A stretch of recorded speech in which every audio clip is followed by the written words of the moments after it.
You're Spurp back with another video, and I just got done watching American Horror Story double feature, season 10, Red Tide, part 1. That's a mouthful. Jesus Christ.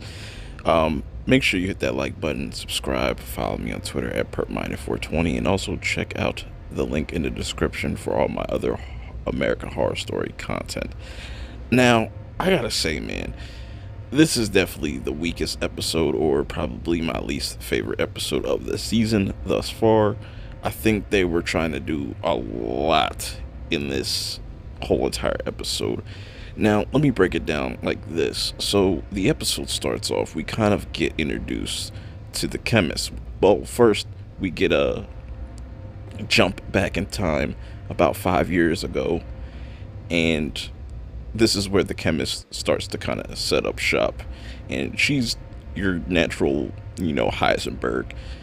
I think this is going to tie into part 2, Death Valley, with the aliens and stuff like that. So we're just going to wait to see.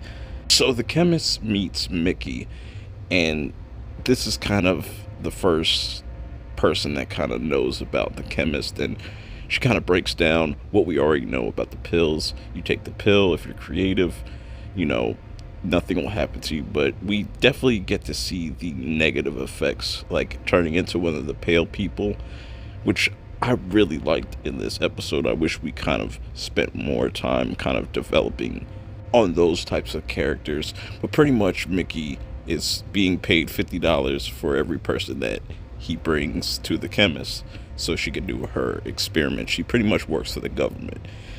And I'm also curious to see how Sarah Paulson's character is going to play into all of this. Maybe she was an experiment and that's why she looks the way she looks, or she might have used to work for the government and, ended up being a whistleblower. Now let's get to some parts that were actually the positives of this episode, where we get introduced to Belle Noire before she turns into the Belle Noire that we know. She's like this erotic writer, pretty failed writer and stuff. She has a pretty tough life, man. This was pretty crazy, but she gets approached by the chemist as well, and tells her to keep in contact with her. By the way, Mickey is the one that kind of gets one of the first pails out there to the chemist. He's like a singer, and things start to go left for his character. We'll get into shortly in this review. Now we get introduced to Belle Noire's husband, and this guy is one hell of a character. I will say that he's really fucked up, but all the fucked up things he was saying to her, the way she was saying to her, I was just like, wow. I don't know why he's going in on her like that. Like, he's just flaming her up, saying she's boring. You haven't touched me in like how long, and just, you're annoying, pretty much. It's just like, wow. I was laughing. I'm not gonna lie, but it's fucked up. It was really fucked up the way she was being talked to, and I felt bad.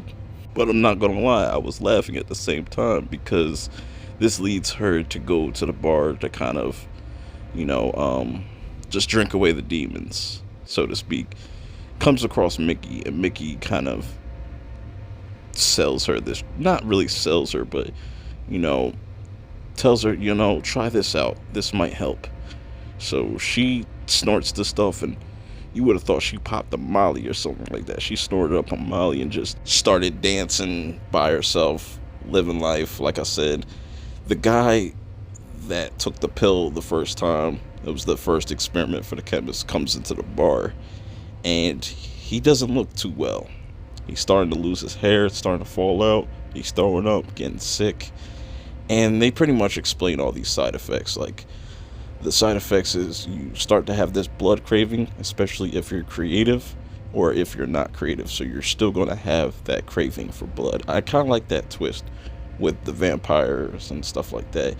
And Mickey, ends up introducing Belle Noire to the chemist. And the chemist is okay with this as long as she's agreed to let her experiment on her continuously. And Belle ends up going back to her hotel or house or something like that and starts writing again. Starts to write these like Harry Potter like novels. Then her husband comes in and co- continues to flame on her, and I'm like, yo, this guy is an asshole, and ends up getting killed. And she drinks his blood, and just the shit he's just said to her, it was fucked up. He's like, I went to the beach or to the bar or something like that to go mess around with some other chick, and then when we woke up again, we did it again. I was dying when he said that. I honestly I had to pause the I had to pause the episode, but that was so fucked up. But he's dead. That's her first body.